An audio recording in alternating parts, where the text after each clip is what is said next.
ಹೆಚ್ಚು ನಾವು ಆಹಾರ ಸೇವನೆ ಮಾಡ್ದಂಗೆ ನಾನಾ ರೀತಿಯ ತೊಂದರೆಗಳಾಯಿತು. ಕಡಿಮೆ ನಾವು ಎಷ್ಟು ಆಹಾರ ಸೇವನೆ ಮಾಡ್ತೀವಿ ದೇಹದ ಅಂಗಾಂಗಗಳಿಗೆ ಅಷ್ಟು ಹೆಚ್ಚಿನ ಒತ್ತಡ ಬೀಳಲ್ಲ. ಒಂದು ಗುಂಪು ಲೈಸೋಸೋಮ್ಗಳ ಒಂದು ಗುಂಪಿರುತ್ತೆ, ಅದೇನು ಮಾಡುತ್ತೆ, ದೇಹದಲ್ಲಿರುವ ಕ್ಯಾನ್ಸರ್ ಜೀವಕೋಶಗಳಾಗಿರಬಹುದು, ಹಾಳಾಗಿರುವ ಜೀವಕೋಶಗಳು, DNA ಡ್ಯಾಮೇಜ್ ಆಗಿರುವುದನ್ನು ಅದನ್ನು ಆ ಜೀವಕೋಶನ ಒಡೆದು ಬಿಡುತ್ತೆ.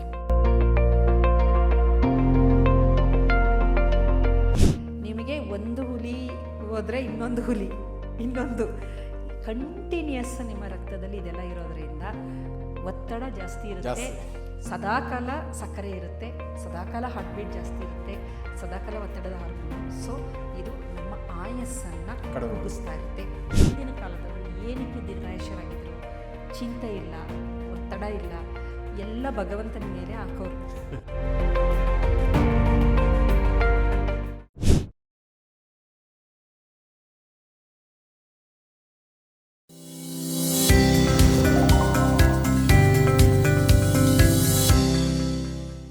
ನಮಸ್ಕಾರ ವೀಕ್ಷಕರೇ, ನೀವು ನೋಡ್ತಾ ಇದ್ದೀರಾ ವಿಶ್ವವಾಣಿ ಹೆಲ್ತ್. ನಾನು ಕೇಶವ್ ಪ್ರಸಾದ್. ವೀಕ್ಷಕರೇ, ಪ್ರತಿಯೊಬ್ಬರಿಗೂ ಕೂಡ ತನ್ನ ಆಯುಷ್ಯವನ್ನು ಕಂಪ್ಲೀಟಾಗಿ ನಾನು ಜೀವಿಸಬೇಕು, 100 ವರ್ಷ ಬಾಳಬೇಕು ಅನ್ನುವಂಥ ಒಂದು ಆಶಯ ಅಥವಾ ಕನಸು ಸಹಜವಾಗಿರುತ್ತೆ. ಭಾರತದಲ್ಲಂತೂ ಶತಮಾನಂ ಭವತು ಅಂತಲೇ ಹೇಳ್ತಾರೆ, ಆಶೀರ್ವಾದ ಮಾಡುವ ಸಂದರ್ಭದಲ್ಲಿ ಶತಾಯುಷಿಗಳಾಗಿ ಅಂತಲೇ ಹೇಳುವಂಥದ್ದು. ಸೊ ಆದರೆ ಇತ್ತೀಚಿನ ವರ್ಷಗಳಲ್ಲಿ ಏನಾಗ್ತಾ ಇದೆ ಅಂದರೆ, ಇದನ್ನು ಹೇಗೆ ಸಾಧಿಸುವಂಥದ್ದು, ಆಯುಷ್ಯನ ಜಾಸ್ತಿ ಮಾಡುವಂಥದ್ದು ಹೇಗೆ? ಈಗ ಒಂದು 90+ ಅಥವಾ 100 ಆದವರಲ್ಲಿ ಹೋಗಿ ಸಾಮಾನ್ಯ ಕೇಳಿದದ್ದು ನಿಮ್ಮ ಆಯುಷ್ಯದ ಒಂದು ಗುಟ್ಟೇನು ಅಂತ ಕೇಳ್ತಾರೆ.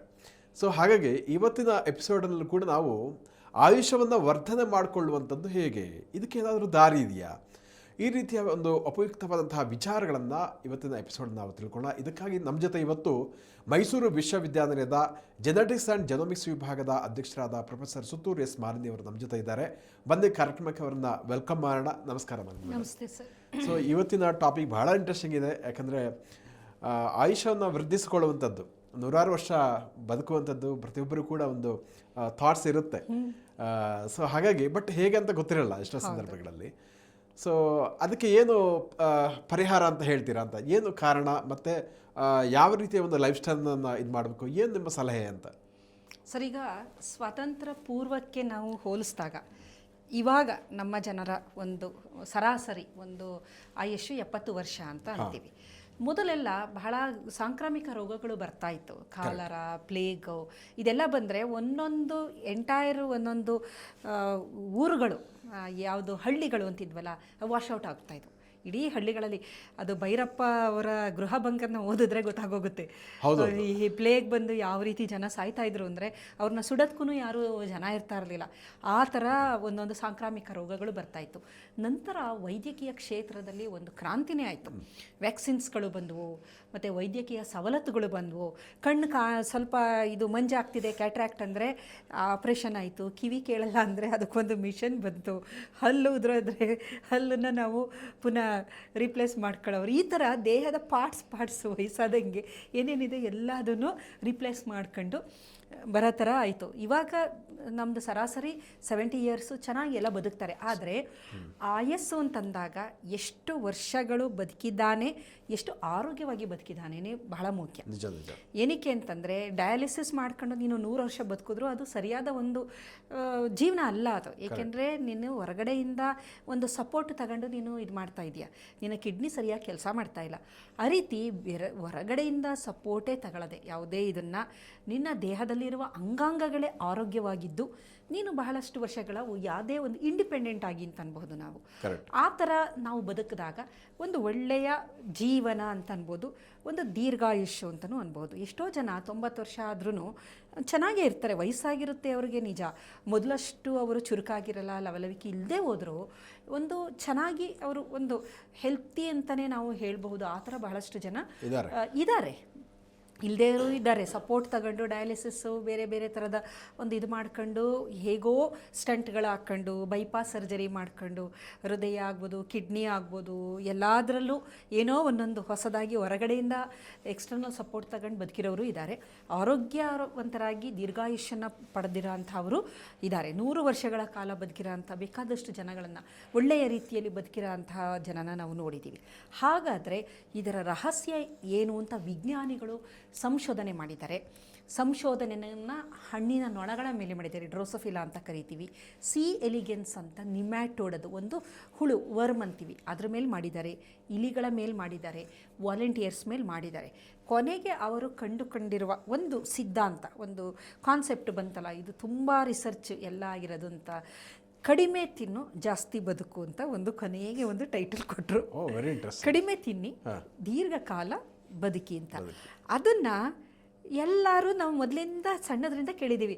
9 ಉಂಡವ ಯೋಗಿ, 2 ಹೊತ್ತು ಉಂಡವ ಭೋಗಿ, 3 ಹೊತ್ತು ಉಂಡವ ರೋಗಿ, 4 ಹೊತ್ತು ಉಂಡವ ಹೊತ್ತುಕೊಂಡು ಹೋಗಿ. ಅಂದರೆ ನೀನು ಎಷ್ಟು ಜಾಸ್ತಿ ಆಹಾರ ಸೇವನೆ ಮಾಡ್ತೀಯ, ನೀನು ಅಷ್ಟು ಬೇಗ ಮರಣವನ್ನು ಹೊಂದುತ್ತೀಯ.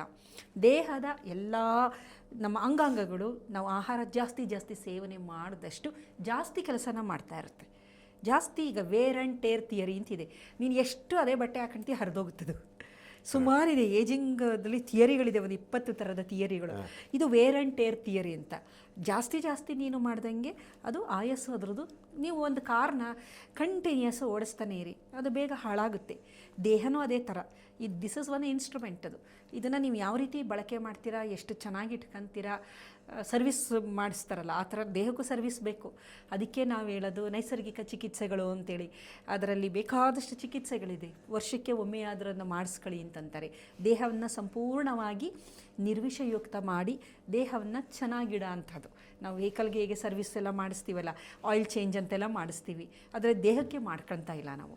ಹಾಗಾಗಿ ದೀರ್ಘಾಯುಷ್ಯ ಬೇಕು ಅಂದರೆ ಮೊದಲನೇದು ಫಸ್ಟ್ ಆ್ಯಂಡ್ ಫಾರ್ಮಸ್ಟು ಕಡಿಮೆ ತಿನ್ನಿ ಹೆಚ್ಚು ಬದುಕಿ ಅಂತ. ಅದು ವೆಲ್ ಎಸ್ಟಾಬ್ಲಿಷ್ಡ್ ಫ್ಯಾಕ್ಟರ್, ತುಂಬ ಚೆನ್ನಾಗಿ ಎಸ್ಟಾಬ್ಲಿಷ್ ಆಗಿದೆ. ಇದನ್ನು ನಾವು ಹಿಂದೆ ನೋಡಿದಾಗ ಮೊದಲು ಜನ ಹಾಗೆ 2 ಊಟ ಮಾಡ್ತಾಯಿದ್ರು, 1 ಊಟ ಮಾಡ್ತಾಯಿದ್ರು. ಯೋಗಿಗಳು ಬೇಕಾದಷ್ಟು ವರ್ಷಗಳ ಕಾಲ ಯಾವುದೇ ತೊಂದರೆ ಇಲ್ಲೇ ಬದುಕ್ತಿದ್ರು. ಜನಸಾಮಾನ್ಯರು 2 ಹೊತ್ತೇ ಊಟ ಮಾಡ್ತಿದ್ರು. ಅವರು ಈ 80-90 ವರ್ಷ ಆದರೂ ತುಂಬಾ ಚೆನ್ನಾಗಿ ಆರಾಮಾಗಿ ಬದುಕ್ತಾಯಿದ್ರು. ನಂತರ ಏನಾಯಿತು, 3 ಹೊತ್ತು ಬಂತು. ಆವಾಗಲೂ ಎಷ್ಟೋ ಒಂದು ಲೆವೆಲ್ಗೆ ಓಕೆ ಆಗಿ ಬದುಕಿದ್ರು. 4 ಹೊತ್ತು 5 ಹೊತ್ತು ಬಂದಾಗಿಂದ ಒಬಿಸಿಟಿ, ಡಯಾಬಿಟಿಸು, ಹಾರ್ಮೋನ್ ಎಲ್ಲ ವೇರಿಯೇಷನ್ನು, ಥೈರಾಯ್ಡ್ ಪ್ರಾಬ್ಲಮ್ಗಳಾಯಿತು, ಆಮೇಲೆ ಇನ್ಫರ್ಟಿಲಿಟಿ ಪ್ರಾಬ್ಲಮ್ಮು, PCOD, ಒಬಿಸಿಟಿಯಿಂದ PCOD, ಬೊಜ್ಜುತನ ಒಂದು ಸಲ ಬಂತು ಅಂದರೆ ಎಲ್ಲ ಕಾಯಿಲೆಗಳ ಮೂಲ ಅದು. ಆಮೇಲೆ ರಕ್ತದೊತ್ತಡ ಜಾಸ್ತಿ ಆಯಿತು, ದೇಹದ ತೂಕ ಜಾಸ್ತಿ ಆಯಿತು, ದೇಹದಲ್ಲಿ ಫ್ಯಾಟ್ ಜಾಸ್ತಿ ಆಯಿತು. ನಂತರ ಹೃದಯಕ್ಕೆ ಹೆಚ್ಚು ರಕ್ತವನ್ನು ಪಂಪ್ ಮಾಡಬೇಕಲ್ವ ಅದು. ಆವಾಗ ಏನಾಯಿತು, ಅದಕ್ಕೆ ಜಾಸ್ತಿ ಒತ್ತಡ ಆಯಿತು. ಆಮೇಲೆ ತಿನ್ನೋದು ಜಾಸ್ತಿ, ಅದು ಡಿಟಾಕ್ಸಿಫೈ ಮಾಡೋದು, ಏಕೆಂದರೆ ನಾವು ತಿನ್ನೋದ್ರಲ್ಲಿ ಎಲ್ಲ ಕಲಬೆರಕೆ ಇರುತ್ತೆ. ಲಿವರ್ಗೆ ಅದರಿಂದ ಹೆಚ್ಚು ಒತ್ತಡ ಬಂತು.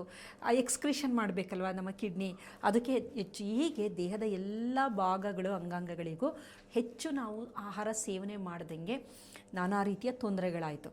ಕಡಿಮೆ ನಾವು ಎಷ್ಟು ಆಹಾರ ಸೇವನೆ ಮಾಡ್ತೀವಿ, ದೇಹದ ಅಂಗಾಂಗಗಳಿಗೆ ಅಷ್ಟು ಹೆಚ್ಚಿನ ಒತ್ತಡ ಬೀಳಲ್ಲ. ಇಲ್ಲಿ ಕೆಲವೊಂದು ಜೀನ್ಸ್ಗಳು ಆ್ಯಕ್ಟಿವೇಟ್ ಆಗುತ್ತೆ. PGC1 ಆಲ್ಫಾ ಅಂತ ಒಂದು ಜೀನ್ ಇದೆ. ಅದು ನಮ್ಮ ಮೈಟೋಕಾಂಡ್ರಿಯಾ ಬಯೋಜೆನೆಸಿಸ್, ಕಡಿಮೆ ಆಹಾರ ಸೇವನೆ ಮಾಡಿದಾಗ ನಮ್ಮ ಮೈಟೋಕಾಂಡ್ರಿಯಾ ಅಂದರೆ energy power house of the cell, ಹೃದಯದಲ್ಲಿ ಜಾಸ್ತಿ ಇದೆ, ಮೆದುಳಿನಲ್ಲಿ ಜಾಸ್ತಿ ಇದೆ, ಮತ್ತು ಎಲ್ಲ ಜೀವಕೋಶಗಳಲ್ಲೂ ಇದೆ. ಇದು ಬಯೋಜೆನೆಸಿಸ್ ಅಂದರೆ ಅದು ಹೆಚ್ಚು ಉತ್ಪಾದನೆಯಾಗುತ್ತೆ, ಅದು ಚೆನ್ನಾಗಿ ಬೆಳವಣಿಗೆ ಆಗುತ್ತೆ. ಇದು ಆ ಜೀನ್ ಆ್ಯಕ್ಟಿವೇಟ್ ಆಗುತ್ತೆ ಕಡಿಮೆ ಊಟ ಮಾಡಿದಾಗ. ನಾವು SIR2 ಅಂತ ಒಂದಿದೆ, ಇನ್ನೊಂದು ಜೀನು, ಲಾಂಜಿವಿಟಿ ಜೀನು. ಅದು ಆ್ಯಕ್ಟಿವೇಟ್ ಆಗೋದು ನಿಮ್ಮ ದೇಹದಲ್ಲಿ ಆಹಾರದ ಕಡಿಮೆ ಆದಾಗ ಸೆನ್ಸ್ ಆಗುತ್ತದು. ಸೆನ್ಸ್ ಆಗಿ ಆಹಾರ ಕಡಿಮೆ ಆದಾಗ ಲಾಂಜಿವಿಟಿ ಜೀನ್ ಅಂತ ಕರಿತೀವಿ. MTOR ಜೀನ್ ಅಂತ ನಾನು ಇನ್ನೊಂದು ವಿಡಿಯೋದಲ್ಲೂ ಹೇಳಿದೆ, ಮೆಕ್ಯಾನಿಸ್ಟಿಕ್ ಟಾರ್ಗೆಟೆಡ್ ಆಂಫೊಮೈಸಿನ್ ರೆಸೆಪ್ಟಾರ್ ಅಂತ ಒಂದು ಜೀನು. ಅದು ಸೆನ್ಸಿಂಗ್. ಅದೇನು ಮಾಡುತ್ತೆ ಅಂದರೆ ದೇಹದಲ್ಲಿ ಸಂಪೂರ್ಣ ನಮಗೆ ಆಹಾರದ ಸಪ್ಲಿಮೆಂಟ್ ಇದ್ದಾಗ ಅದು ಹಾಗೆ ತಟಸ್ಥವಾಗಿರುತ್ತೆ. ಬಯೋಸೆನ್ಸರ್ ಥರ ಅದು ಸೆನ್ಸರ್. ಆಹಾರ ಯಾವಾಗ ಕಮ್ಮಿ ಆಗುತ್ತೆ, ಆಟೋಫೇಜಿ ಅಂತ ಇನ್ನೊಂದು ಪ್ರಕ್ರಿಯೆಯನ್ನು ಆ್ಯಕ್ಟಿವೇಟ್ ಮಾಡುತ್ತೆ. ಆಟೋಫೇಜಿ ಅಂತ ನಾನು ಹಿಂದೊಮ್ಮೆ ಚರ್ಚೆ ಮಾಡಿದ್ದೀನಿ. ಆಟೋಫೇಜಿ ಅಂದರೆ ಅದೇನು ಮಾಡುತ್ತೆ, ಆ ಕ್ರಿಯೆಯಲ್ಲಿ ಲೈಸೋಸೋಮ್ಸ್ಗಳು ಒಂದು ಗುಂಪು, ಲೈಸೋಸೋಮ್ಗಳ ಒಂದು ಗುಂಪಿರುತ್ತೆ. ಅದೇನು ಮಾಡುತ್ತೆ, ದೇಹದಲ್ಲಿರುವ ಕ್ಯಾನ್ಸರ್ ಜೀವಕೋಶಗಳಾಗಿರಬಹುದು, ಹಾಳಾಗಿರುವ ಜೀವಕೋಶಗಳು, DNA ಡ್ಯಾಮೇಜ್ ಆಗಿರುವುದನ್ನು ಅದನ್ನು ಆ ಜೀವಕೋಶನ ಒಡೆದು ಬಿಡುತ್ತೆ, ಲೈಸ್ ಮಾಡಿಬಿಡುತ್ತೆ. ಲೈಸ್ ಮಾಡಿ ಒಳ್ಳೆಯದು ಏನಿದೆ ಅದನ್ನು ರೀಸೈಕಲ್ ಮಾಡ್ಕೊಳ್ಳುತ್ತೆ. ಹಾಳಾಗಿರೋದನ್ನು ಅದನ್ನು ಬಾಡಿಯಿಂದ ಮ್ಯಾಕ್ರೋಫೇಜಸ್ಗಳು ಬಂದು ಅದನ್ನು ಸಂಪೂರ್ಣ ನಾಶ ಮಾಡುತ್ತೆ. ಈ ಸೆನ್ಸ್ ಯಾವಾಗ ಬರುತ್ತೆ ನಿಮಗೆ ಅಂದರೆ, ನಿಮಗೆ ಸಪ್ಲಿಮೆಂಟ್ಸು ಕಮ್ಮಿ ಆದಾಗ, ಅದಕ್ಕೆ ಉಪವಾಸ ಮಾಡಬೇಕು ಅಂತ ಅನ್ನೋದು. ಇದು ಕಾರಣ. ಒಪ್ಪತ್ತು ಬೇಕು. ಹೌದು. ಇವಾಗ ನೀವು ನಿಲ್ಲಿಸಿದಾಗ ಏನಾಗುತ್ತೆ, ಕ್ಲೆನ್ಸಿಂಗ್ ಶುರು ಆಗಿಬಿಡುತ್ತೆ. ನೀವು ಯಾವಾಗ ಉಪವಾಸ ಶುರು ಮಾಡ್ತೀರಾ, ದೇಹದಲ್ಲಿರೋ ವಿಷಯಗಳೆಲ್ಲದೂ ಇರೋದೆಲ್ಲ ದೇಹದಿಂದ ನೀರು ಕುಡಿಬೇಕು, ಚೆನ್ನಾಗಿ ನೀರು ಕುಡಿತಾ ಇರಬೇಕು, ಹೈಡ್ರೇಷನ್ ಇರಬೇಕು ದೇಹದಿಂದ. ಅವಾಗ ಏನಾಗುತ್ತೆ ಅಂದರೆ, ಒಂದು ಕೀಟೋ ಬಾಡೀಸ್ಗಳು ಬಿಡುಗಡೆ ಆಗುತ್ತೆ. ದೇಹ ಏನು ಮಾಡುತ್ತೆ, ಅದಕ್ಕೆ ಎನರ್ಜಿ ಬೇಕೇ ಬೇಕು. ಕಾರ್ಬೋಹೈಡ್ರೇಟ್ ಸೋರ್ಸನ್ನ ಬಿಟ್ಟು, ಕಾರ್ಬೋಹೈಡ್ರೇಟ್ ಕೊಡ್ತಾ ಇಲ್ವಲ್ಲ ನಾವು, ನಮ್ಮ ಲಿವರಲ್ಲಿ ಇರುವಂಥ ಲಿಪಿಡ್ ಸೋರ್ಸು ಟ್ರೈಗ್ಲಿಸರೈಡನ್ನು ಅದು ಶಕ್ತಿಯಾಗಿ ಕನ್ವರ್ಟ್ ಮಾಡ್ಕೊತ ಬರುತ್ತೆ, ಗ್ಲುಕೋಸ್ ಆಗಿ ಕನ್ವರ್ಟ್ ಮಾಡ್ಕೊತ ಬರುತ್ತೆ. ಹಾಗಾಗಿ ಏನಾಗುತ್ತೆ ಅಂದರೆ, ನಮ್ಮ ದೇಹದಲ್ಲಿ ಶೇಖರಣೆ ಆಗಿರುತ್ತಿರೋಲ್ಲ ಕೊಬ್ಬುಗಳು, ಬೊಜ್ಜು ಅಂತ ನಾವೇನಂತೀವಿ, ಅದೆಲ್ಲ ಕಮ್ಮಿ ಆಗ್ತಾ ಬರುತ್ತೆ. ಅದಕ್ಕೆ ನೋಡಿ, ನೀವು ನೈಸರ್ಗಿಕ ಚಿಕಿತ್ಸೆಯಲ್ಲಿ ಹೋಗಿ ಉಪವಾಸ ಮಾಡಿದಾಗ ಒಂದು 4 kg ಕಮ್ಮಿ ಆಗಿರುತ್ತೆ. ಬಹಳ ಕಟ್ಟುನಿಟ್ಟಾದ ಪಥ್ಯನೇ ಮಾಡಬೇಕು. ನೀವು ಉಪವಾಸ ಮಾಡಿಬಿಟ್ಟು ಚೆನ್ನಾಗಿ ಹೋಗಿ ಬೆಣ್ಣೆ ಮಸಾಲೆ ದೋಸೆ ತಿಂದರೆ ಈ ಒಳಗಡೆ ನಾನು ಹೇಳಿದ್ನಲ್ಲ ರಿಯಾಕ್ಷನ್ ಯಾವುದು ನಡೆಯಲ್ಲ. ಇದೆಲ್ಲ ನಿಮಗೆ ಆಕ್ಟಿವೇಟ್ ಆಗಬೇಕು ಅಂತಂದರೆ, ಉಪವಾಸ ಹೊಡೆದಾಗ 4 kg ಡೌನ್ ಆಗಿ ಫಸ್ಟ್ ಖುಷಿ ಆಗ್ಬಿಡ್ತಾರೆ. ಓ, ನಾವು ಏನಪ್ಪ ಉಪವಾಸ ಮಾಡಿ, ಬಟ್ ಮಾನಿಟ್ರ್ ಮಾಡ್ಕೊಂಡು ಮಾಡಿಸೋದು ಅದನ್ನು. ನಿಮ್ಮ ಬ್ಲಡ್ ಪ್ರೆಷರು, ಡಯಾಬಿಟಿಕ್ ಇದ್ದರೆ ಮಾಡೋಕ್ಕಾಗಲ್ಲ, ಕಾಯಿಲೆಗಳಿದ್ರೆ ಮಾಡೋಕ್ಕಾಗಲ್ಲ, ಮಾನಿಟ್ರ್ ಮಾಡಿ ಮಾಡ್ತಾರೆ. ಬರ್ತಾರ ನೈಸರ್ಗಿಕ ಚಿಕಿತ್ಸೆ, ಬೆಂಗಳೂರಿನವರು ತುಂಬ ಜನ ಅದಕ್ಕೆ ಹೋಗೋದು, ಚೆನ್ನಾಗಿ ಸ್ಲಿಮ್ ಆಗ್ತಾರೆ. ಬಂದು ಅಲ್ಲಿ ಏನು ಕಟ್ಟುಪಾಡು ಮಾಡಿದ್ರು ಅದ್ರದ್ದು ಡಬಲ್ ತಿಂತಾರೆ, ಮತ್ತೆ ಹೋಗ್ತಾರೆ, ಪುನಃ ಹೋಗ್ತಾರೆ. ಅದು ಆ ಥರ ಹೋಗೋದು ಬರೋದು ನಡೀತಾ ಇರುತ್ತೆ. ಆದರೆ ಉಪವಾಸನ ಎಲ್ಲೋ ಒಂದು ಕಡೆ ನಾವು ಮಾಡ್ತಾ ಬಂದರೆ ಲಾಂಜಿವಿಟಿ, ಅದರಲ್ಲಿ ಸಿರಿಟು ಪಾತ್ವೆ ಅಂತಂದೆ AMPK ಅಂತ ಒಂದಿದೆ. ಅದು ನಮ್ಮ ಒಂದು ಸೆನ್ಸರ್ ಥರ, ಬಯೋಜೆನೆಸಿಸ್ಸು, ದೇಹದಲ್ಲಿ ಈ ಥರದ್ದು ಏನೋ ಉಪವಾಸ ಮಾಡಿದಾಗ ದೇಹವನ್ನು ಸರಿಯಾಗಿ ಕಾಪಾಡುವಂಥದ್ದು. ಮೈಟೋಫ್ಯೂಷನ್ ಅಂತ ಒಂದಷ್ಟು ಜೀನ್ಗಳಿದೆ. ಅದರ ಮುಖ್ಯ ಕೆಲಸ ಏನು ಅಂದರೆ, ಮೈಟೋಕಾಂಡ್ರಿಯಾನ ಚೆನ್ನಾಗಿ ನೋಡ್ಕೊಳ್ಳೋದು. ಇದರ ಜೊತೆಗೆ ಲೈಪೋಲೈಸಿಸ್ ಅಂತಂದೆ, ಯಾವುದು ಫ್ಯಾಟ್ ಇರುತ್ತೆ ಅದೆಲ್ಲ ಕರಗ್ತಾ ಬರುತ್ತೆ. ಸೊ ಉಪವಾಸದಿಂದ ಇದೆಲ್ಲ ಆದಾಗ ಏನಾಗುತ್ತೆ, ದೇಹದಲ್ಲಿ ಹಲವಾರು ಏನು ಈಗ ವಿಷಯಗಳಿರುತ್ತಲ್ಲ ನಿರ್ವಿಷಯ ಆಗ್ತಾ. ಇದು ಒಂದು ದೀರ್ಘಾಯುಷ್ಯನ ಮೊದಲನೇ ಸಿದ್ಧಾಂತ. ಎಷ್ಟು ಕಮ್ಮಿ ಊಟ ಮಾಡ್ತೀರಾ ಅಷ್ಟು ಒಳ್ಳೆಯದು. ತಿನ್ನುವ ಆಹಾರ, ಅದರಲ್ಲಿ ಒಂದು ಸಮತೋಲನದ ಆಹಾರ ಇರಬೇಕು. ನಾವು ಆಹಾರ ಎಷ್ಟು ತಿಂತೀವಿ ಅನ್ನೋದಕ್ಕಿಂತ ಎಂಥ ಆಹಾರ ತಿಂತೀವಿ ಅನ್ನೋದು ಮುಖ್ಯ. ನಾನು ಇಷ್ಟೇ ತಿನ್ನಲಿ, ಅದರಲ್ಲಿ ಎಲ್ಲ ನ್ಯೂಟ್ರಿಷನ್ ಇತ್ತು ಅಂದರೆ ಸಾಕಾಗುತ್ತೆ. ಈಗ ನೋಡಿ, ಆಸ್ಟ್ರೋನಾಟ್ಸ್ ಇರ್ತಾರೆ, ಅಥವಾ ನೀವು ಡಿಫೆನ್ಸಲ್ಲಿ ಪೋಲಾರ್ ತುಂಬ ಚಳಿ ಇರುವಂತಹದ್ದು ಹಿಮದಲ್ಲಿ ಎಲ್ಲ ಇರುತ್ತಲ್ಲ, ಅಲ್ಲಿ ನಮಗೆ ಸಿಕ್ಕಂಥ ಊಟ ಸಿಕ್ಕಲ್ಲ. ಈ ಆಸ್ಟ್ರೋನಾಟ್ಸ್ಗೆಲ್ಲ ಕ್ಯಾಪ್ಸೂಲ್ಸ್ ಇರುತ್ತೆ, ಅದರಲ್ಲೇ ಅವರು ಬದುಕ್ತಾರೆ ಅಲ್ವಾ. ಹಾಗಾಗಿ ಏನಾಗುತ್ತೆ ಅಂದರೆ, ಹೇಗೆ ಬದುಕ್ತಾರೆ ಅಂದರೆ, ನಮ್ಮ ದೇಹಕ್ಕೆ ಎಷ್ಟು ಸಪ್ಲಿಮೆಂಟ್ ಬೇಕೋ ಅಷ್ಟು ಅದರಲ್ಲಿ ಇರುತ್ತೆ. ಸ್ವಲ್ಪ ಆಹಾರದಲ್ಲಿ ಎಲ್ಲ ನ್ಯೂಟ್ರಿಷನ್ ಇದ್ದಾಗ ಸಾಕದು ದೇಹಕ್ಕೆ. ಹಾಗಾಗಿ ಎಷ್ಟು ತಿಂತೀವಿ, ಎಷ್ಟು ಹೊತ್ತು ತಿಂತೀವಿ ಅನ್ನೋದಕ್ಕಿಂತ ಏನನ್ನು ತಿಂತಾ ಇದ್ದೀವಿ ಅನ್ನೋದನ್ನು ನಾವು ಗಮನ ಇಟ್ಕೊಂಡ್ರೆ ನಮ್ಮ ದೇಹ ಚೆನ್ನಾಗಿರುತ್ತೆ. ದೀರ್ಘಾಯುಷ್ಯನ ಮೊದಲನೇ ಸೂತ್ರ ಅದು. ಅದೇ ಥರ ದೀರ್ಘಾಯುಷ್ಯ ಹೊಂದಬೇಕು ಅಂದರೆ ನಮ್ಮ ಮುಖ್ಯ 3 ಆರ್ಗನ್ನು, ನಮ್ಮ ಲಿವರು, ನಮ್ಮ ಕಿಡ್ನಿ, ಹೃದಯ, ಮೆದುಳನ್ನು ಚೆನ್ನಾಗಿಟ್ಕೋಬೇಕು. ಆವಾಗ ನಾವು ದೀರ್ಘಾಯುಷ್ಯನ ಹೊಂದ್ತೀವಿ. ಈ ಎಲ್ಲ ಚೆನ್ನಾಗಿರಬೇಕು. ಮೆದುಳು ಅಂತಂದರೆ 8 ಗಂಟೆಗಳ ನಿದ್ರೆ ಬೇಕು. ಆಮೇಲೆ ಮೆದುಳಿಗೆ ಯಾವುದೇ ರೀತಿ ವಿಷಗಳು ದೇಹಕ್ಕೆ ಹೋಗದಿದ್ದಂಗೆ, ಅಂದರೆ ಕಲರಿಂಗ್ ಏಜೆಂಟ್ ಆಗಿರಬಹುದು, ಆಲ್ಕೋಹಾಲ್ ಸೇವನೆ ಇದೆಯಲ್ಲ, ಅದು ನೇರವಾಗಿ ಮೆದುಳನ್ನು ನಾಶ ಮಾಡ್ತಾ ಬರುತ್ತೆ. ಮತ್ತು ಲಿವರನ್ನು ನಾಶ ಮಾಡುತ್ತೆ, ಕಿಡ್ನಿನೂ ನಾಶ ಮಾಡುತ್ತೆ, ಹೃದಯನೂ ಎಲ್ಲದನ್ನು ನಾಶ ಮಾಡುತ್ತೆ. ಹಾಗಾಗಿ ಆಲ್ಕೋಹಾಲ್ ಸೇವನೆಯನ್ನು ಮುಕ್ತ ಮಾಡಬೇಕು. ಸ್ಮೋಕಿಂಗ್ ಆಗ್ಬೋದು, ಈ ಥರದ ಅಭ್ಯಾಸಗಳು ಏನಾದ್ರು ಇದ್ದರೆ ಅದನ್ನು ಬಿಡ್ತಾ ಬರೋವಂಥದ್ದು. ಒಳ್ಳೆಯ ಆಹಾರ, ಒಮೆಗಾ 3 ಫ್ಯಾಟಿ ಆ್ಯಸಿಡ್ ರಿಚ್ ಇರೋ ಅಂಥದ್ದು, ಚಿಯಾ ಇಂಥದ್ದೆಲ್ಲ ಸೀಡ್ಸಲ್ಲಿ ಒಮೆಗಾ 3 ಚೆನ್ನಾಗಿರುತ್ತೆ. ಒಳ್ಳೆ ಪ್ರೋಟೀನೇಷಿಯಸ್ಸು, ಬಯೋಟಿನೇಟೆಡು, ವೈಟಮಿನ್ನು, ಜಿಂಕು, ಲೈಕೋಪಿನ್ನು, ಮೆಗ್ನೀಷಿಯಮ್ಮು, ಕ್ಯಾಲ್ಶಿಯಮ್ಮು, ಐರನ್ನು, ಈ ಥರದ್ದೆಲ್ಲ ವಿಟಮಿನ್ನು, ಮಲ್ಟಿವಿಟಮಿನು, ಟ್ರೇಸ್ ಎಲಿಮೆಂಟ್ಗಳು, ಮಿನಿರಲ್ಗಳು, ಲವಣಾಂಶ ಇರೋಂಥದ್ದು ಎಲ್ಲದೂ ಒಂದು ಸೂಕ್ತವಾಗಿ ತಗೊಳ್ತಾ ಬಂದರೆ ಮೆದುಳು, ಹೃದಯ ಇದೆಲ್ಲ ಚೆನ್ನಾಗಿರುತ್ತೆ. ನಿದ್ರೆ ಇಲ್ಲದೆ ಹೈಡ್ರೇಷನ್ನು, ನೀರು ಕುಡಿಯೋಂಥದ್ದು. ಬಹಳಷ್ಟು ದೇಹದಲ್ಲಿರುವ ಕಲ್ಮಶಗಳು ಹೊರಗಡೆ ಹೋಗಬೇಕು ಅಂತಂದರೆ ನೀರನ್ನ ಚೆನ್ನಾಗಿ ನಾವು ಕುಡಿತಾ ಬರಬೇಕಾಗುತ್ತೆ. ಇದು ಒಂದು ಲೆವೆಲ್ ಆದರೆ ಇನ್ನು ನಮ್ಮ ಒಂದು ದೀರ್ಘಾಯುಷ್ಯ ಹೊಂದಬೇಕು ಅಂದರೆ ಸ್ಟ್ರೆಸ್ನ ನಾವು ಕಡಿಮೆ ಒತ್ತಡ, ಅದು ಕೂಡ ಇಂಪಾರ್ಟೆಂಟ್. ಒತ್ತಡದಿಂದ ಈಗ ನೋಡಿ, ಒತ್ತಡ ಆದಾಗ ನಿಮಗೆ ಕಾಯಿಲೆಗಳು ಬರುತ್ತೆ. ಕಾಯಿಲೆಗಳು ಬಂದಾಗ ದೀರ್ಘಾಯುಷ್ಯ ಆಗಲ್ಲ. ಬದುಕಿರಬಹುದು, ಆದರೆ ಮೆಡಿಕಲ್ ಸಪೋರ್ಟಲ್ಲೇ ನಾವು ಬದುಕಿರಬೇಕಾಗುತ್ತೆ. ಈಗ ಕಿಡ್ನಿ ಹಾಳಾದರೆ ಡಯಾಲಿಸಿಸ್ಕೋಬೇಕು, ಪ್ಯಾನ್ಕ್ರಿಯಾಸ್ ಹಾಳಾಯಿತು ಅಂತಂದರೆ ಡಯಾಬಿಟಿಕ್ ಆದರೆ ಸಪ್ಲಿಮೆಂಟ್ಸ್ಗಳು, ಇನ್ಸುಲಿನ್ನು ಸಪೋರ್ಟಲ್ಲೇ ಬದುಕಿರಬೇಕಾಗುತ್ತೆ. ಈ ಥರ ಹೃದಯಕ್ಕೆ ತೊಂದರೆ ಆದರೆ ನೀವು ಸ್ಟೆಂಟ್ ಹಾಕಬೇಕು, ಇಲ್ಲ ಬೈಪಾಸ್ ಹಾಕಬೇಕು. ಈ ಥರ ಅದು ಆಲ್ಟರ್ನೇಟ್. ಅದೆಲ್ಲ ನಮಗೆ ಚೆನ್ನಾಗಿರಬೇಕು ಅಂತಂದರೆ ಅಲ್ಲಿ ಇವೆಲ್ಲ ಒತ್ತಡವನ್ನು ನಾವು ಕಡಿಮೆ ಮಾಡ್ಕೊತಾ ಬರಬೇಕು. ಮ್ಯಾನೇಜ್ಮೆಂಟ್ ಒತ್ತಡ ಬೇಕು, ಒಳ್ಳೆಯದು, ಅದು ಒಂದು ಪ್ರಮಾಣದಲ್ಲಿ ಒಳ್ಳೆಯದು. ಜಾಸ್ತಿ ಆಗ್ತಾ ಬಂದರೆ ಸದಾಕಾಲ ಈಗ ನೋಡಿ, ಒತ್ತಡ ಹಿಂದಿನ ನಾವು ಅದು ಏನಕ್ಕೆ it is a survival mechanism. ಅದು ಬೇಕದು, ಇಲ್ಲ ಅಂತಲ್ಲ. ಒತ್ತಡ ಈಸ್ ಅ ಸ್ಟ್ರೆಸ್ ಅನ್ನೋದು ಸರ್ವೈವಲ್ ಮೆಕ್ಯಾನಿಸಮ್, ಬದುಕಿಗೆ ಅದು ಬೇಕು. ಕಾರಣ ಅದು ಯಾವ ರೀತಿ ಉದಯ ಆಯಿತು ಅಂತ ನಾವು ನೋಡೋದಾದರೆ, ಮನುಷ್ಯನ ವಿಕಾಸದ ಹಂತದಲ್ಲಿ ಅವನು ಕಾಡಿನಲ್ಲಿ ವಾಸವಾಗಿದ್ನಲ್ಲ, ಅಂಥ ಸಂದರ್ಭದಲ್ಲಿ ಕಾಡು ಪ್ರಾಣಿಗಳು ಸತತವಾಗಿ ಅವನಿಗೆ ಭಯ ಇತ್ತು, ಪ್ರಿಡೇಟರ್ಸು, ಅದು ಇವನ್ನ ತಿನ್ಬೋದಾಗಿತ್ತು.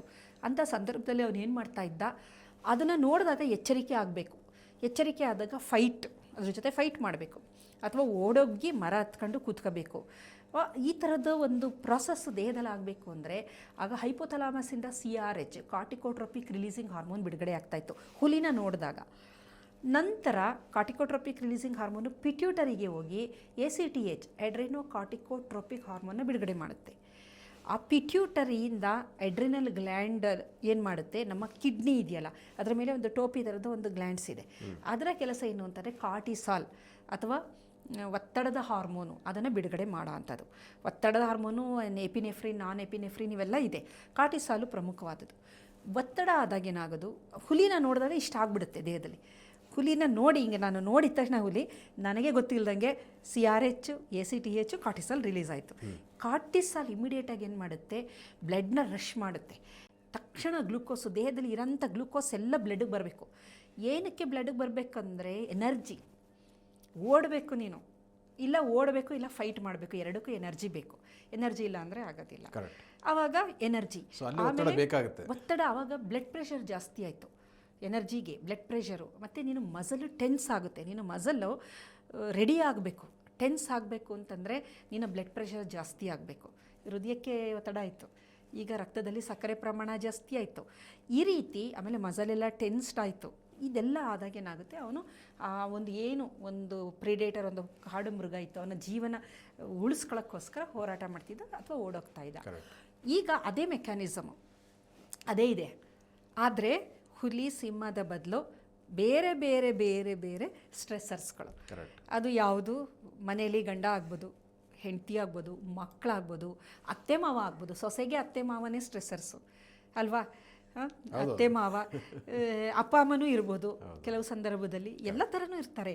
ಅಥವಾ ಸಹೋದ್ಯೋಗಿಗಳಾಗ್ಬೋದು, ಬಾಸ್ ಆಗಿರ್ಬೋದು, ಫ್ರೆಂಡ್ಸ್ಗಳಾಗಿರ್ಬೋದು, EMI ಆಗಿರ್ಬೋದು. ಒತ್ತಡ, ಅದನ್ನು EMI ಕಟ್ಟಬೇಕು, ಇನ್ನೂ ಸಂಬಳ ಆಗಿಲ್ಲ ಅನ್ನೋ ಥರದ್ದು. ಈ ಥರ ಆಮೇಲೆ ಸೋಷಿಯಲ್ ಮೀಡಿಯಾ ಆಗಿರ್ಬೋದು, ಟಿ ವಿಲಿ ಏನೋ ಒಂದು ನ್ಯೂಸ್ ಬರ್ತಾ ಇದೆ, ಎಲ್ಲ ನಮ್ಮ ದೇಶಕ್ಕೆ ನುಗ್ತಾ ಇದ್ದಾರೆ, ಆಮೇಲೆ ಯಾರೋ ಇದಾಗ್ತಿದ್ದಾರೆ, ಟ್ರಂಪ್ ಯಾರೋ ಅಧ್ಯಕ್ಷನ ಎತ್ಕೊಂಡು ಹೋದ್ರು, ನಮಗೆ ಟೆನ್ಷನ್ನು. ಅದೆಲ್ಲೋ ನಡೆದಿರುತ್ತೆ, ನಮಗೇನು ಆಗಲ್ಲ ಅದು. ಸೊ ಅನ್ನೆಸೆಸರಿ ಸ್ಟ್ರೆಸ್ಸು ಇದೇನಾಗುತ್ತೆ, ಸೇಮ್ ಮೆಕ್ಯಾನಿಸಮ್ ಆಗುತ್ತೆ. ಇಲ್ಲಿ ಮೊದಲು ಮನುಷ್ಯನಿಗೆ ಒಂದು ಸಲ ಆಗ್ತಾ ಇತ್ತದು, ಒಂದು ಹುಲಿ ನೋಡ್ತಾ ಇದ್ದ ಅಥವಾ ಇನ್ನೇನೋ ನೋಡ್ತಾ ಇದ್ದ, ಆಮೇಲೆ ಕಮ್ಮಿ ಆಗಿಬಿಡೋದು, ಆರಾಮಾಗಿರ್ತಿದ್ದ. ಇವಾಗ ಆ ಥರ ಆಗ್ತಾಯಿಲ್ಲ. ನಿಮಗೆ ಒಂದು ಹುಲಿ ಹೋದರೆ ಇನ್ನೊಂದು ಕಂಟಿನ್ಯೂಸ್ ನಿಮ್ಮ ರಕ್ತದಲ್ಲಿ ಇದೆಲ್ಲ ಇರೋದರಿಂದ ಒತ್ತಡ ಜಾಸ್ತಿ ಇರುತ್ತೆ, ಸದಾಕಾಲ ಸಕ್ಕರೆ ಇರುತ್ತೆ, ಸದಾಕಾಲ ಹಾರ್ಟ್ ಬೀಟ್ ಜಾಸ್ತಿ ಇರುತ್ತೆ, ಸದಾಕಾಲ ಒತ್ತಡದ ಹಾರ್ಮೋನು. ಸೊ ಇದು ನಮ್ಮ ಆಯಸ್ಸನ್ನು ಕುಗ್ಗಿಸ್ತಾ ಇರುತ್ತೆ. ಹಿಂದಿನ ಕಾಲದವರು ಏನಕ್ಕೆ ದೀರ್ಘಾಯುಷ್ಯರಾಗಿದ್ದರು, ಚಿಂತೆ ಇಲ್ಲ, ಒತ್ತಡ ಇಲ್ಲ, ಎಲ್ಲ ಭಗವಂತನ ಮೇಲೆ ಹಾಕೋರು. ಮಳೆ ಬರಲಿಲ್ಲ ಅಂದರೂ ಅವನೇ, ಬರಗಾಲ ಬಂದರೂ ಅವನೇ, ಮತ್ತು ಪ್ರವಾಹ ಬಂದರೂ ಎಲ್ಲದನ್ನು ಇನ್ನೊಬ್ಬರ ಮೇಲೆ ಟ್ರಾನ್ಸ್ಫರ್ ಮಾಡಿ ಇದ್ದಿದ್ದರಲ್ಲಿ ತೃಪ್ತಿಕರವಾಗಿ ನೆಮ್ಮದಿಯಿಂದ ಬದುಕ್ತಿದ್ರು, ಕಾಯಿಲೆ ಬರ್ತಾ ಇರಲಿಲ್ಲ. ಈಗ ನಾವು ಎಲ್ಲ ನಮ್ಮ ತಲೆ ಮೇಲೆ ಹಾಕ್ಕೊಂತೀವಿ. ಹಾಗಾಗಿ ದೀರ್ಘಾಯುಷ್ಯ ಅಂತಾರೆ, ಕಡಿಮೆ ತಿನ್ನಬೇಕು, ಒಳ್ಳೆಯ ಆಹಾರ ಸೇವನೆ ಮಾಡಬೇಕು, ನಮ್ಮ ಮೆದುಳು ಹೃದಯ ಎಲ್ಲದನ್ನೂ ಚೆನ್ನಾಗಿ ಇಟ್ಕೊಳ್ಳೋ ಡ್ಯಾಮೇಜ್ ಆಗದಿದ್ದ ಹಾಗೆ ನೋಡ್ಕೋಬೇಕು. ಟೀಲೋಮಿಯರ್ ಅಂತ ಇದೆ ನಮ್ಮ ವರ್ಣತಂತುಗಳ ತುದಿಯಲ್ಲಿ, ಅವುಗಳು ಸಣ್ಣದಾಗ್ತಾ ಬಂದರೆ ಏಜಿಂಗ್ ಬೇಗ ಆಗುತ್ತೆ. ಅವುಗಳು ಚೆನ್ನಾಗಿರಬೇಕು ಅಂದರೆ ಒತ್ತಡ ಕಮ್ಮಿ ಆಗಬೇಕು, ಒಳ್ಳೆಯ ಆಹಾರ ಸೇವನೆ ಮಾಡಬೇಕು. ಆವಾಗ ಟೀಲೋಮಿಯರು ಸಣ್ಣದಾಗೋದು ಅದು ಇಲ್ಲ ಅಂದರೆ ತುಂಬ ಬೇಗ ಆಗಿಬಿಡುತ್ತೆ. ಈಗ ನೀವು ನೋಡಿ ಜಂಕ್ ಆಹಾರ ಸೇವನೆ ಮಾಡೋರನ್ನ ನೋಡಿ, ಖಂಡಿತವಾಗ್ಲೂ ಏಜಿಂಗ್ ಪ್ರೊಸೆಸ್ ಜಾಸ್ತಿ ಇರುತ್ತೆ ಅವ್ರಿಗೆ. ಅದೇ ನೀವು ಒಳ್ಳೆ ಆಹಾರ ಸೇವನೆ ಮಾಡೋರು ನೋಡಿ, ನಾನು ನೋಡಿದ್ದೀನಿ ಎಷ್ಟೋ ಜನ 2 ಹೊತ್ತು ಊಟ ಮಾಡ್ತಾರೆ, ಅವ್ರ ಮುಖದಲ್ಲಿ ಎಂಥ ಕಳೆ ಇರುತ್ತೆ, ಆರೋಗ್ಯ ಅನ್ನೋದು ಗೊತ್ತಾಗೋಗುತ್ತೆ ಮುಖ ನೋಡಿದ ತಕ್ಷಣ. ಅದೇ ಮಕ್ಕಳುಗಳು ತಿಂತಾರೆ, ಬರೀ ತಿನ್ನೋದೇ ಕೆಲಸ, ಅವ್ರನ್ನ ನೋಡ್ತಾ ಇದ್ದರೆ ಅವರ ಮುಖದಲ್ಲಿ ಯಾವ ಒಂದು ಕಳೆ ಆಗಲಿ ಏನೂ ಇರೋದೇ ಇಲ್ಲ ಇದು. ಹಾಗಾಗಿ ಆಹಾರ ಅನ್ನೋದಿದೆಯಲ್ಲ ಬಹಳ ಮುಖ್ಯ. ಆ ಸಿದ್ಧಾಂತ ದೀರ್ಘಾಯುಷ್ಯನ ಸಿದ್ಧಾಂತ. ಲಾಂಜಿವಿಟಿ ಜೀನ್ಸ್ ಅಂತ ದೇಹದಲ್ಲಿದೆ, ಅದು ಆ್ಯಕ್ಟಿವೇಟ್ ಆಗಬೇಕು ಅಂದರೆ ನಾವು ಕಡಿಮೆ ಆಹಾರ ಸೇವನೆ ಮಾಡಿದಾಗ ಆ ಜೀನ್ಸ್ಗಳು ಆ್ಯಕ್ಟಿವೇಟ್ ಆಗ್ತಾ ಬರುತ್ತೆ. ಕರೆಕ್ಟ್. ಅದು ಬಹಳ ಇಂಪಾರ್ಟೆಂಟು, ಮುಖ್ಯವಾದ ಸೂತ್ರ ಅಂತಲೇ ಹೇಳ್ಬೋದು. ಭಾಳ ಅದ್ಭುತವಾಗಿದ್ರೆ ಈ ಲಾಂಜಿವಿಟಿ ಜೀನ್ಸ್ ಅನ್ನ ಅದರೊಂದು ಪ್ರಜ್ಞೆ ಬೇಕಾಗುತ್ತೆ ಅಂತ, ಅದನ್ನ ಆಕ್ಟಿವ್ ಮಾಡಲಿಕ್ಕೆ ನಮ್ಮಲ್ಲೊಂದು ಪ್ರಜ್ಞಾಪೂರ್ವಕವಾಗಿ ಅದ್ರ ಮೇಲೆ ನಾವು ಏನೇನು ಹೊರಗಡೆಯಿಂದ ಮಾಡ್ತೀವಿ ಅವಾಗ ಲಾಂಜಿವಿಟಿ ಜೀನ್ ಆಕ್ಟಿವೇಟ್ ಆಗುತ್ತೆ. ಸಿರ್ಟು ಜೀನ್ ಅಂತ, ಸಿರ್ಟು ಪಾತ್ವೆ ಅಂತಿದೆ, AMPK ಪಾತ್ವೆ ಅಂತೆಲ್ಲ ಇದೆ, RAS ಪಾತ್ವೆ ಇದೆ, ಮ್ಯಾಪ್ಕೈನಸ್ ಪಾತ್ವೆ. ಇವೆಲ್ಲ ಹೆಂಗೆ ಅಂತಂದರೆ ದೇಹದಲ್ಲಿ ಏನೇ ತೊಂದರೆ ಆದರೂ ಅದನ್ನೆಲ್ಲ ಸರಿಪಡಿಸುವಂತಹ, ರಿಪೇರ್ ಮಾಡುವಂತಹ ಜೀನ್ಸ್ಗಳು. ಹಾಗಾಗಿ ಲಾಂಜಿವಿಟಿ ಜೀನು, ನಾವು ಇನ್ನೂ ತುಂಬ ವರ್ಷ ಬದುಕಬೇಕು ಅಂದರೆ ಈ ಜೀನ್ಸ್ಗಳು ಆಕ್ಟಿವೇಟ್ ಆಗಬೇಕು. ನನಗನ್ಸುತ್ತೆ ಅನೇಕ ಮಂದಿಗೆ ಈ ಒಂದು ವೈಜ್ಞಾನಿಕ ಅಂಶ ಗೊತ್ತಿಲ್ಲದೆ ಇರೋದ್ರಿಂದ ಹೌದು ಅವರು ಈ ರೀತಿಯ ಒಂದು ಅದಕ್ಕೆ ಬೇಕಾದ ಕ್ರಮಗಳನ್ನು ಮಾಡದೇ ಇರಲಿಕ್ಕೂ ಸಾಕು, ಮಾಡದೇ ಇದ್ದಿರಬಹುದು ಅಂತ ನಂಗೆ ಅನ್ಸುತ್ತೆ. ಹಾಗಾಗಿ ಇದನ್ನು ತಿಳ್ಕೊಂಡ್ರೆ ಖಂಡಿತವಾಗಿ ಕೂಡ ನಾಳೆಯಿಂದ ಅವರು ಸ್ವಲ್ಪ ಕಡಿಮೆ ತಿಂತಾರೆ, ಲಾಂಜಿವಿಟಿ ಜೀನ್ಸ್ ಇನ್ಕ್ರೀಸ್ ಆಗಲಿ ಅಂತ ಅದಕ್ಕೆ ಎಫರ್ಟ್ ಹಾಕ್ತಾರೆ. ಊಟ ಮಾಡ್ಬೇಕಾದ್ರೆ ಮೊದಲೆಲ್ಲ ಹೇಳೋರು, ನಿನಗೆ ಹೊಟ್ಟೆ ತುಂಬುತ್ತೇನಕ್ಕೆ ಮೊದಲೇ 1-2 ತುತ್ತು ಕಮ್ಮಿ ತಿನ್ನು ಅಂತ. ಹೌದೌದು ನಿನಗೆ ಇನ್ನೂ ನನಗೆ ಬೇಕು ಅಂತ ಅನ್ನಬೇಕಾದ್ರೆ ಎದ್ಬಿಡು ಅನ್ನೋರು. ಇನ್ನೂ ಬೇಕು ಈಗ 3 ದೋಸೆ ಹಾಕ್ಸ್ಕೊಂಡು ತಿಂದಿರ್ತೀರ ಮಸಾಲೆ ದೋಸೆ ಮನೇಲಿ, ಇನ್ನೊಂದು ಬೇಕು ಅಂತ ಅನ್ಸುತ್ತೆ, ಸಾಕು ಅಂತ ಎದ್ಬಿಡ್ಬೇಕು. ಅಲ್ಲ ಇವಾಗ ಹೇಗಾಗಿದೆ ಅಂದ್ರೆ ಪೋಷಕರು ಮಕ್ಕಳಿಗೆ 3 ದೋಸೆ ಅಲ್ಲಪ್ಪ ಇನ್ನು 2 ತಿಂದು ಇನ್ನೊಂದು ಎಕ್ಸ್ಟ್ರಾ ತಿಂದು ಹಾಗೆ ಪ್ರೆಷರ್ ಹಾಕುವಂತ ಪರಿಸ್ಥಿತಿ ಕೂಡ ಎಷ್ಟು ಅಂದ್ರೆ ಅವ್ರಿಗೆ ಎಷ್ಟು ಆಹಾರ. ಈಗ ಒಬ್ರು ಲೇಬರ್ ಕನ್ಸ್ಟ್ರಕ್ಷನ್ ಇದರಲ್ಲಿ ಅವನು 2 ಮುದ್ದೆ ತಿಂದ್ರು ಅವನಿಗೇನು ಆಗತ್ತಿಲ್ಲ. ಕರೆಕ್ಟ್. ಅದೇ 2 ಮುದ್ದೆ ನೀವು ತಿಂದು ಬಂದು ಕಂಪ್ಯೂಟರ್ ಮುಂದೆ ಕೂತ್ಕೊಂಡ್ರೆ ಹೇಗೆ ಜೀರ್ಣ ಆಗಬೇಕು, ಏನಾಗುತ್ತೆ ದೇಹ, ಅದು ಆ ಎನರ್ಜಿ ಎಲ್ಲಿಗೆ ಹೋಗುತ್ತೆ. ಅಂದರೆ ನಾವು ಸ್ವಲ್ಪ ಸ್ಮಾರ್ಟ್ ಆಗಿರಬೇಕು. ನಾನು ಏನು ಕೆಲಸ ಮಾಡ್ತೀನಿ, ನನಗೆ ಎಷ್ಟು ಆಹಾರ ಬೇಕು. ಈಗ ವಯಸ್ಸಾದವರಿಗೆ ಜೀರ್ಣಕ್ರಿಯೆ ಕಮ್ಮಿ ಆಗಿರುತ್ತೆ, ಕಮ್ಮಿ ತಿಂತಾರೆ. ಬೆಳೆಯುವ ಮಕ್ಕಳಿಗೆ ನೀವೇನು ಕೊಟ್ಟರೆ ತಿಂತಾರೆ, ಅವರು ಎನರ್ಜಿ ಆಗಿರುತ್ತೆ. ಮಕ್ಕಳಿಗೆ ಏನು ತೊಂದರೆ ಆಗಲ್ಲ. ಇದು ಯಾವಾಗ ಬರುತ್ತೆ ಪ್ರಾಬ್ಲಮ್ ಅಂದರೆ ಮಧ್ಯ ವಯಸ್ಸಿಗೆ ಬಂದಾಗ. ವಯಸ್ಸಾಗ್ತಾ ವಯಸ್ಸಾದ್ರೂ ತಿನ್ನೋದು ಬಿಡಲ್ಲ ಕೆಲವರು, ಕಮ್ಮಿ ಮಾಡ್ಕೋಬೇಕಾಗುತ್ತೆ ಅವಾಗ. ಏಕೆಂದರೆ ದೇಹದಲ್ಲಿ ಮೊದಲನಾಗೆ ಇದು ಇರೋದಿಲ್ಲ. ಅದಕ್ಕೆ ನೋಡಿ, ತಟ್ಟೆ ನಾವು ತಗೋಬೇಕಾದ್ರೆ ಪುಟ್ಟ ಸಣ್ಣ ತಟ್ಟೆ ತಗೋಬೇಕಂತೆ. ದೊಡ್ಡ ತಟ್ಟೆ ತಗೊಂಡ್ರೆ ನೀವು ಎಷ್ಟೇ ಬಡಿಸಿದ್ರು ಖಾಲಿ ಕಾಣುತ್ತೆ. ಪುಟ್ಟ ತಟ್ಟೆ ತಗೊಂಡು ಆ ತಟ್ಟೆಲಿ ಅರ್ಧ ಭಾಗ ತರಕಾರಿಗಳು, ಎಲ್ಲ ತರಕಾರಿಗಳು, ಸೊಪ್ಪು, ಅದು ಸಣ್ಣ ಪ್ರಮಾಣದಲ್ಲಿ ಅನ್ನ ಅಥವಾ ಮುದ್ದೆ ಈ ಥರದ್ದು, ಮತ್ತು ಇನ್ನೊಂದು ಸ್ವಲ್ಪ ಪ್ರಮಾಣದಲ್ಲಿ ಹಣ್ಣು ಅಥವಾ ಸ್ಪ್ರೌಟ್ಸ್, ಆ ಥರ. ಇದು ಇವಾಗ ಏನಾಗುತ್ತೆ, ಹೊಟ್ಟೆ ತುಂಬುತ್ತೆ, ಬಟ್ ನ್ಯೂಟ್ರಿಷನ್ನು ಎನರ್ಜಿ ಇದೆಯಲ್ಲ ಅದು ಬ್ಯಾಲೆನ್ಸ್ ಆಗ್ತವೆ. ಇವೆಲ್ಲ ಸಣ್ಣ ಟ್ರಿಕ್ಸ್ ಇದು. ಆಮೇಲೆ ಕೆಲವರು ಏನು ಮಾಡ್ತಾರೆ, ಚೆನ್ನಾಗಿ ನೀರೆಲ್ಲ ಕುಡಿದಿರ್ತಾರೆ, ಒಂದು ಲೆವೆಲ್ಗೆ ತುಂಬ ಒಂದು ಅರ್ಧ ಗಂಟೆ ತುಂಬದಂಗೆ ಇರುತ್ತೆ, ಕ್ವಾಂಟಿಟಿ ಕಮ್ಮಿ ಆಗುತ್ತೆ. ಇಲ್ಲ ಸೂಪ್ ಅನ್ನೋ ಥರದನ್ನ ಜಾಸ್ತಿ ಕುಡಿತಾರೆ, ಮಜ್ಜಿಗೆ ಜಾಸ್ತಿ ಕುಡಿತಾರೆ, ಅವಾಗ ಈ ಕ್ವಾಂಟಿಟಿ ಕಮ್ಮಿ ಆಗುತ್ತೆ. ಇದು ಈ ಥರ ಒಂದು ಸಣ್ಣ ಪುಟ್ಟ ಟ್ರಿಕ್ಸ್ಗಳನ್ನ ಇದು ಮಾಡಿದ್ರೆ ತುಂಬಾ ಅನುಕೂಲ ಆಗುತ್ತೆ ಅಂತ ಅದು ನಾವು ಕಂಡಿಡ್ಕೋಬೇಕು. ನನ್ನ ದೇಹಕ್ಕೆ ಎಷ್ಟು, ಯಾರಿಗೋ ಏನೋ ಅಪ್ಲೈ ಆಗಿರೋದು ನನಗೆ ಆಗೋದಿಲ್ಲ ಅದು. ಈಗ ಒಬ್ಬ ಜಿಮ್ಮಲ್ಲಿ ವರ್ಕೌಟ್ ಮಾಡೋನು ಚೆನ್ನಾಗಿ ತಿಂತಾರೆ, ಅವ್ರಿಗೇನು ಆಗಲ್ಲ, ಯಾಕೆಂದ್ರೆ ವರ್ಕೌಟ್ ಮಾಡ್ತಾರೆ. ಅವ್ರು ತಿಂತಾರೆ 10 ಮೊಟ್ಟೆ ಅಂತ ನಾನು ತಿಂದರೆ, ವರ್ಕೌಟ್ ಮಾಡದೆ ಸುಮ್ಮನೆ 10 ಮೊಟ್ಟೆ ತಿಂದರೆ ಅದು ಅಜೀರ್ಣ ಆಗುತ್ತೆ, ಇನ್ನು ತೊಂದರೆಗಳಾಗೋಗ್ಬಿಡುತ್ತೆ. ಹಾಗಾಗಿ ನನ್ನ ದೇಹಕ್ಕೆ ಎಷ್ಟು ಸೂಟ್ ಆಗುತ್ತೆ ಎಲ್ಲದು ಅದು ಒಬ್ಬೊಬ್ರಿಗೂ ಬೇರೆ ಆಗುತ್ತೆ. ಅದು ಒಂದು ರೂಲ್ ಅಂತ ನಾವು ಮಾಡೋಕ್ಕಾಗಲ್ಲ. ಅವರ ದೇಹ ಸಾರ್ವತ್ರಿಕ ನಿಯಮ ಅನ್ನುವಂಥದ್ದಿಲ್ಲ, ಒಂದು ಸ್ವಲ್ಪ ಒಂದಿರುತ್ತೆ. ಆದರೆ ಅದು ಸಮತೋಲನದ ಆಹಾರ, 2 ಹೊತ್ತು ಆಹಾರವೆಲ್ಲ ಮಾಡ್ಬೋದು. ಆದರೆ ಕ್ವಾಂಟಿಟಿ, ಕ್ವಾಲಿಟಿ ಇವೆಲ್ಲ ವೇರಿಯೇಷನ್ ಇರುತ್ತೆ. ನಿಜ. ಭಾಳ ಅದ್ಭುತವಾಗಿ ನಮ್ಮ ವೀಕ್ಷಕರಿಗೆ ಇಷ್ಟು ಹೊತ್ತು ಮಿತಾಹಾರದ ಪ್ರಯೋಜನಗಳು ಮತ್ತು ಯಾಕೆ ದೀರ್ಘಾಯುಷ್ಯಕ್ಕೆ ಅದು ಕಾರಣ ಆಗುತ್ತೆ, ದೀರ್ಘಾಯುಷ್ಯ ಪಡಿಬೇಕಿದ್ರೆ ಈ ಲಾಂಜಿವಿಟಿ ಜೀನ್ಸನ್ನು ಉಳಿಸ್ಕೊಳ್ಬೇಕಿದ್ರೆ ಅದರ ಒಂದು ಆ್ಯಕ್ಟಿವ್ನೆಸ್ಗೆ ಈ ಮಿತಾಹಾರ ಎಷ್ಟು ಇಂಪ್ಯಾಕ್ಟ್ ಆಗುತ್ತೆ ಅನ್ನೋದ್ರ ಬಗ್ಗೆ ಸಾಕಷ್ಟು ಉಪಯುಕ್ತದ ಮಾಹಿತಿಯನ್ನು ವಿವರವಾಗಿ ತಿಳಿಸಿಕೊಟ್ಟಿದ್ದೀರಾ. ಅದಕ್ಕಾಗಿ ಧನ್ಯವಾದಗಳು.